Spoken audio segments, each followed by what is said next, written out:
სოხუმის სახელმწიფო უნივერსიტეტის სტუდენტები ვართ და ახლა ჩვენ ვართ აფხაზეთის მთავრობის სახლის წინ. სოხუმის სახელმწიფო უნივერსიტეტი ეკუთვნის ქალაქ სოხუმს, ხოლო რეფორმა ითვალისწინებს ერთ ქალაქში ერთი ფაკულტეტი.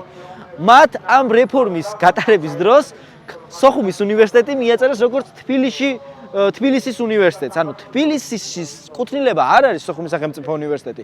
სოხუმის სახელმწიფო უნივერსიტეტი არის ქალაქ სოხუმის კუთვნილება და რაც შეეხება აფხაზეთის ავტონომიური რესპუბლიკის მთავრობას, ისიც თბილისში იმყოფება, ისიც თბილისში ფუნქციონირებს, მაგრამ იგი არის აფხაზეთის ავტონომიური რესპუბლიკის მთავრობა, როგორც სოხუმის სახელმწიფო უნივერსიტეტი ფუნქციონირებს თბილისში, მაგრამ არის აფხაზეთის სახელმწიფო უნივერსიტეტი, ესე იგი სოხუმის სახელმწიფო უნივერსიტეტი იგივე.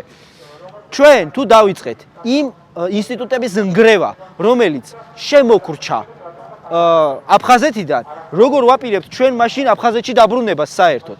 აფხაზეთში როდესაც დავბრუნდებით, ნული ინსტიტუტი უნდა წავიღოთ აქედან, ხელთავიდან უნდა დავიწყოთ ამის შენება, ან აქ არის მეორე დაფარული მიზანი. მათ ისედაც გადაწყვეტილი აქვთ აფხაზეთის ჩაბარება, მათ გააუქმეს დღეს სოხუმის სახელმწიფო უნივერსიტეტი, ხვალ გააუქმებენ აფხაზეთის მთავრობას, ზედ გააუქმებენ აფხაზეთის უმაღლეს საბჭოს და კიდევ გათენდება შემდეგი დღე და იტყვიან, აფხაზეთი დღეს არ არის საქართველოს ნაწილი და ჩვენ დამოუკიდებელ აფხაზეთთან უნდა დავიწყოთ მოლაპარაკება. ჩვენ ამის კატეგორიული წინააღმდეგები ვართ. ჩვენ თვლით, რომ საქართველოს ტერიტორიული მთლიანობა არის ხელშეუხებელი და მისი რაიმე ტიპის ხელყოფა არის ღალატი და ამ ქვეყანაში მოღალატეები ბევრი გვყავდა და მოდი დავამთავროთ ის პერიოდი, როდესაც ამ ქვეყანას მოღალატეები მართავენ.